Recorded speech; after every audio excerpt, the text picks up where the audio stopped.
আজকে আপনারা দেখতে পাচ্ছেন একটি খুবই সুন্দর বালার ডিজাইন নিয়ে এসেছি, যেটা 40 গ্রামে আছে। তো বালাটি মাঝখান থেকে ওপেন করা যায়।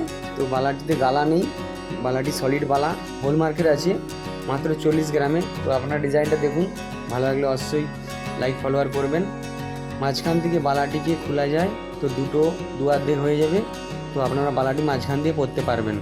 তো বালাটি খুবই সুন্দরভাবে ডিজাইন করা হয়েছিল। তো মাত্র 40 গ্রামের আছে বালাটি, এবং কি হলমার্কের আছে বালাটি। তো আপনারা দেখুন কেমন লাগে। ধন্যবাদ আমার ভিডিওটি দেখার জন্যে।